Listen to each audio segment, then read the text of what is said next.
नमस्कार। एक बड़ा ही दिलचस्प सवाल है। भारत के हर राज्य में उसकी सबसे ऊंची जगह कौन सी है? आज हम एक अनोखे सफर पर निकलेंगे और इस नक्शे के जरिए भारत के हर राज्य के सर्वोच्च शिखर की खोज करेंगे। तो ये रहा हमारा गाइड, ये नक्शा। देखिए, एक ही नज़र में उत्तर में बर्फ से ढके विशाल पहाड़ दिखते हैं और दक्षिण में हरी भरी पहाड़ियाँ। ये सिर्फ ऊंचाइयों का कोई चार्ट नहीं है, बल्कि ये भारत की जबरदस्त भौगोलिक विविधता की कहानी कहता है। तो चलिए इस कहानी की गहराई में उतरते हैं। तो फिर इस भौगोलिक दौरे की शुरुआत करते हैं सबसे शानदार और कह सकते हैं सबसे नाटकीय क्षेत्र से। हमारा पहला पड़ाव है दुनिया की छत, हिमालय। तो हमारे सफर का ये पहला हिस्सा हमें ले जाता है उत्तरी भारत, जहां हिमालय के विशाल पर्वत शिखर सचमुच आसमान से बातें करते हैं। ये सिर्फ पहाड़ नहीं है, ये तो जैसे पृथ्वी के वो प्रहरी हैं जो देश की सीमा पर शान से खड़े हैं। यहाँ की ऊंचाइयां कल्पना से भी परे हैं।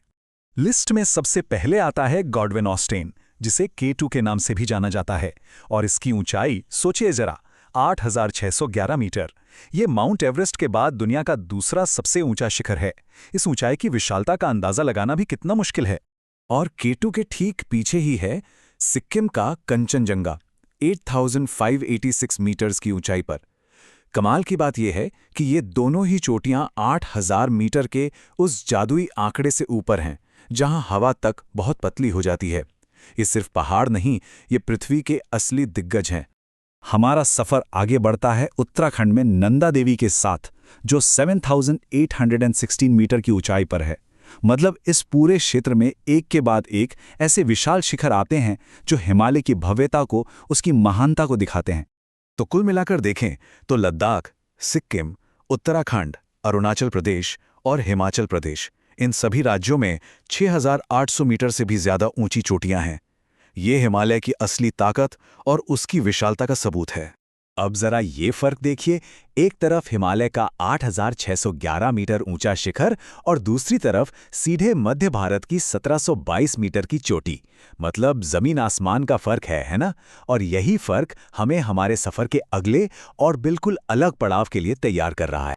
तो चलिए अब अगले पड़ाव पर चलते हैं।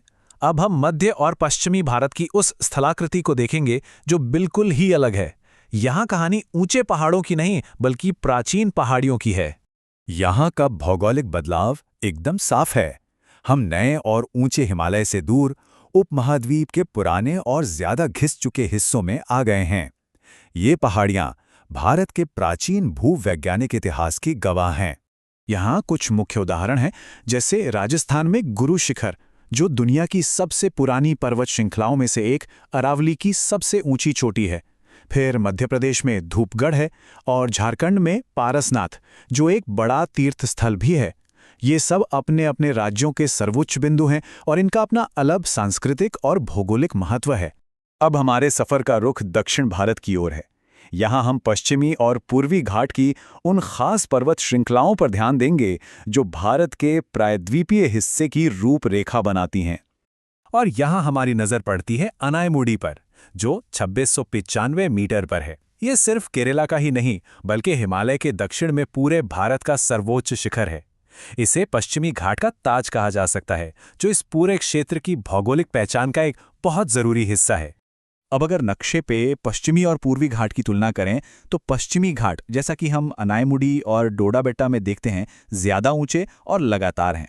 वहीं दूसरी तरफ पूर्वी घाट के शिखर, जैसे अरमाकोंडा, थोड़े कम ऊंचे और टूटे फूटे हैं। पर हाँ, दोनों ही भारत के मानसून और जैव विविधता के लिए बेहद जरूरी हैं।